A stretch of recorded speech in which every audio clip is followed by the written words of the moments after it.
if you require service, you say push on this and it'll show you where is the closest trained service technician, rated by us, trained by us, who will rates negotiated by us, where you can do on a cashless mode of things. So that would completely transform. And why should it apply only to trucks? It could apply to anything on the highway. So for that reason, we are doing this in a massive expansion now, because to support this digital platform.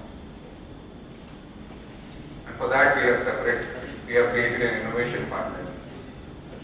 It's like a venture capital fund. We would either create it ourselves or buy another company, a small company that does that.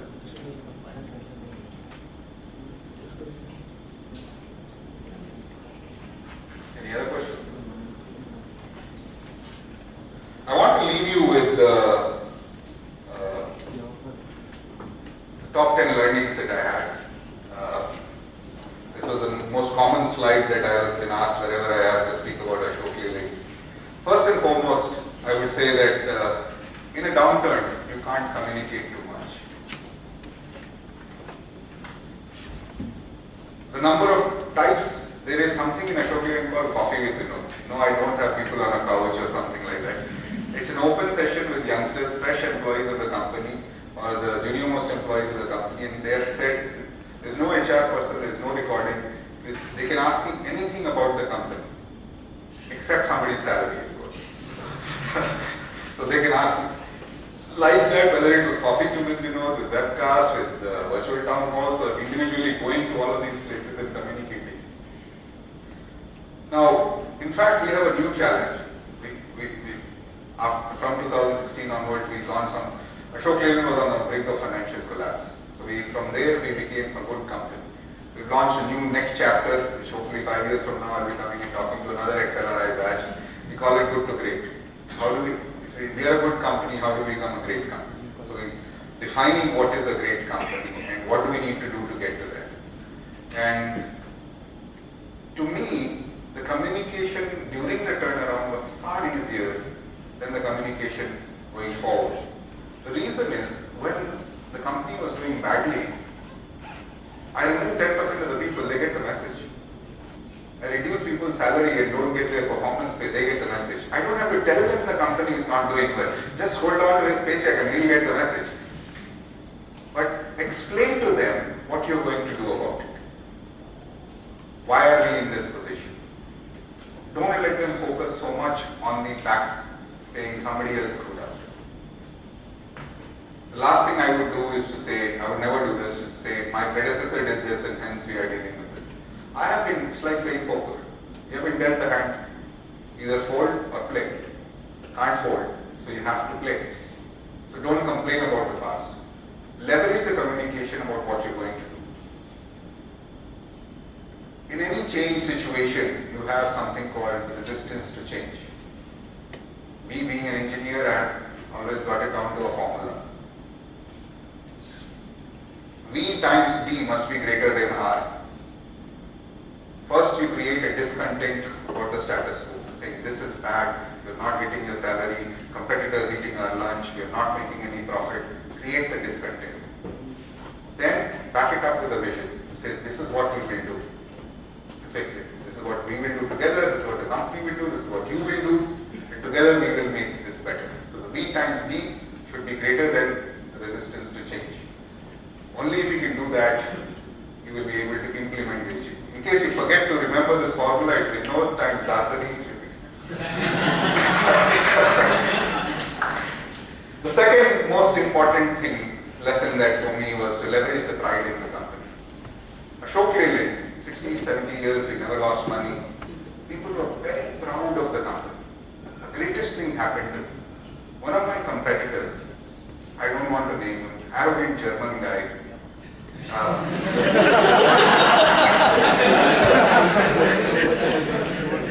took, I think, my photo or our logo and he stepped on it. Okay? This is what we'll do to Ashok Leyland. And the media was all over saying, what will you do, and you have to respond. And so he said, I thought this was a great moment. I love Hindi movies also. So he asked also, आप लोग क्या करेंगे ये था, I said हम चूड़ियाँ पहन के नहीं बैठे, between dialogue.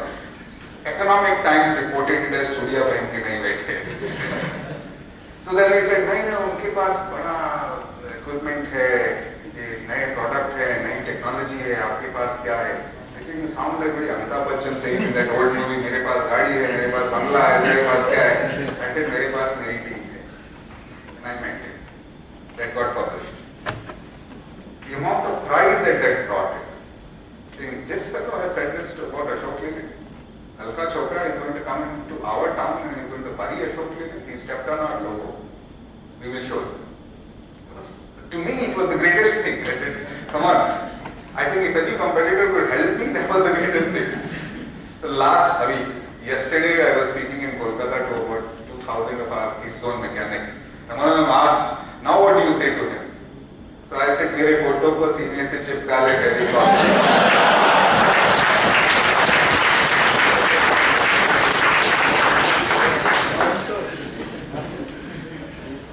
The third important lesson that I learned is to have some time for yourself. If you're always buried in meetings in a transformation situation, you're not able to think clearly. Only if you take time for yourself, go for a walk, spend time with a dog or something like that, but create that opportunity where you're not constantly faced by the crisis. Otherwise it will depress you, it will get emotional about it, and you will probably make the wrong decision. Talk openly to thought partners, whether it's when I was doing a transformation in Timken, Madhukar Shukla was a thought partner. They were partners of McKinsey who I had worked with before, they were thought partners. So anybody who was willing to lend a helping hand or listen to you, not because they want to be hired, but because they are truly empathizing with your situation and they like you personally and they want to help you. Work with them to it. The fifth is get the right people to work for you. Within the first 6 months of me starting this transformation, 10 out of 12 people were either new people or old people in a new role. If you're going to take the bus in the right direction, it's not about you being in the driver's seat. It's about making sure that the right passengers are in the bus. This is a very important lesson that I learned very early on. That if you don't have the right people, no matter what you try to do, they will only stop it. So I removed my CFO at that time. My CFO, my head of HR, the two most important jobs in the company, both external recruits that I did. We changed the head of HR, the head of finance, we removed the head of international and the head of projects. So we brought in new people and I removed them not because of lack of talent, they were outstanding people, but lack of teamwork. They were I, me, myself kind of people who said that doesn't work, need to have a team. So bring the right people, right team. The sixth item is to use crisis as an opportunity to grow innovatively. You saying that look, we have to still meet the customer's requirement, let's do it innovatively rather than just try to compete on price. It's very important that when cutting costs, cut deeper than you think. If you think that you need to cut costs by 20%, target 40%. You will arrive at somewhere around 20 to 23%. If you target 20%, you will end up at about 10%. If you end up at 10%, then you will do another cost reduction exercise. Death by 1,000 cuts is not what you want. Cost reduction in a company, whether it's headcount or overhead or product cost, is not a nice thing. You want to do it in one shot and be done with it. Let the company then focus on something more positive. 8 is take decisions even if they are not right. Even if you don't have all the data to support backup, if your gut tells you this is the right decision, go ahead and take it. Even if it's wrong, so be it. At least the company is moving forward. Make sure that we are not stopping because somebody else will overtake us if you don't take that decision. Number 9 is to celebrate small successes very publicly. Wherever. So we created an improved platform for workers. If they would make small improvements, they would have an improved competition in the plant, then they will have regional and then they would have national. And so we had 10,000 employees and I said said, if I can get 10,000 of you to participate individually, you can participate in more than one project, but if 10,000 of you participate, the finals, which is about 500, 700 people, the finals will be held outside India and we will take your spouses with you. So the number of projects used to be about 2,000, 1,000, improvement, small. It went to 17,000 projects last year. We took the entire 1,000 people in one Marriott hotel in Dubai.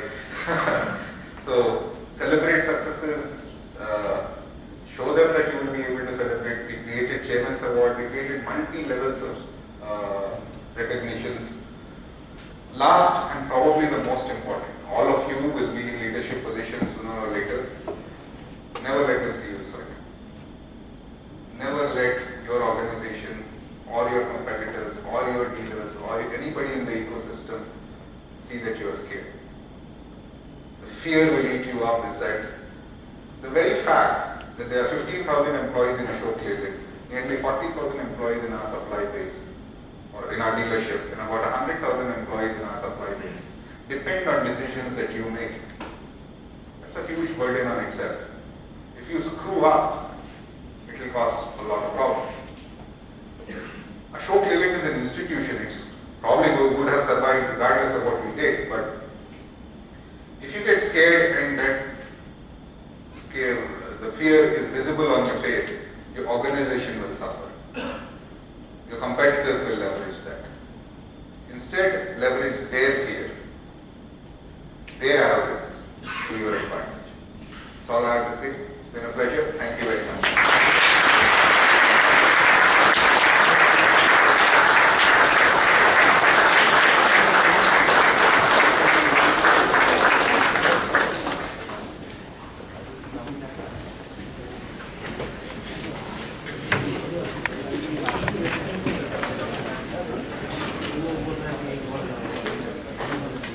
Thank you, sir. It was an extremely enriching session for all of us. I'm sure we as budding decision makers of future will take this learning, especially the advanced learners, from your hands-on experience of transforming one of the largest heavy vehicle manufacturer of the world. I request Dr. Sanjay Patru sir to hand over a souvenir from our side to make this evening memorable.